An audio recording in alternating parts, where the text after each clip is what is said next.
Coming to the end of the emotional Twilight journey, Yes. was it difficult to film those scenes? Were there a lot of teary eyes?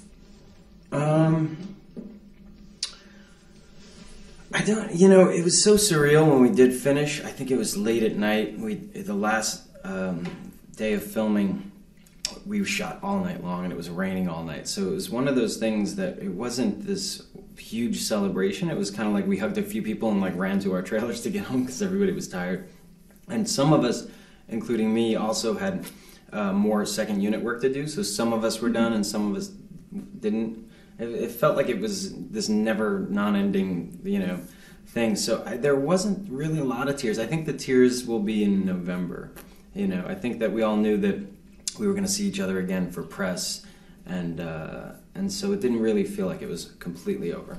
And personally for you, how does it feel to sort of say goodbye to your character after so long? I haven't really grasped it yet. It's been so surreal. I mean, we've been in this bubble of filming these movies for the last 4 years. We've shot 5 movies in 4 years. So, you know, I haven't fully said goodbye to him. I think, again, because we're always seeing each other for press, and I'm always doing talking about this in some capacity, that I think in November, when the film is completely done, and we no longer have to, you know, do press for it, I think that's when it'll completely sink in that character is now, even though he's eternal, has died for me. Will there be lots of Cullen family dinner reunions? I hope so.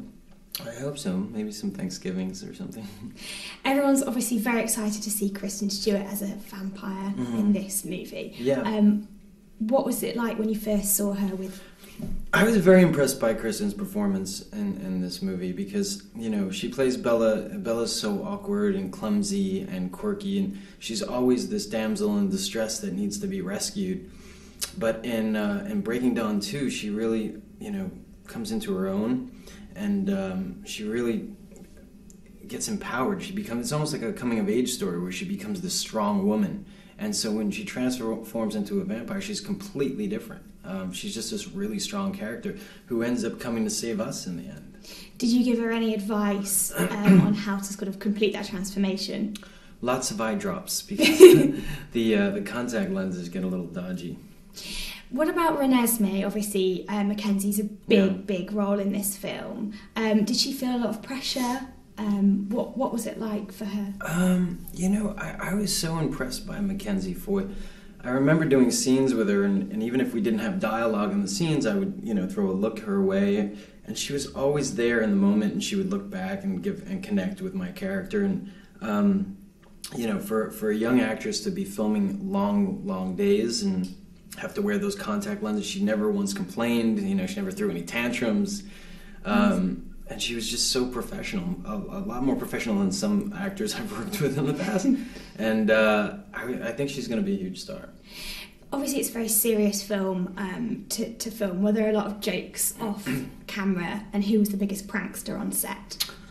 I think Kellen Lutz and myself were probably the biggest pranksters. The last film, it did get more difficult to fool around and play because we had so much work to accomplish. It was we were shooting 2 films back to back, so you know, there were definitely it was a lot more serious in nature. What did you and Kellen do as an example? Oh, lots of crank calls to people, and we get bored sometimes, so we do crank calls. And I remember stealing Rob Pattinson's per diem once. It was hanging out of his back pocket, and I stole his envelope full of cash. How did he react? He never got it back. Sorry, Rob. I spent it. No switching of contact lenses then? No. No.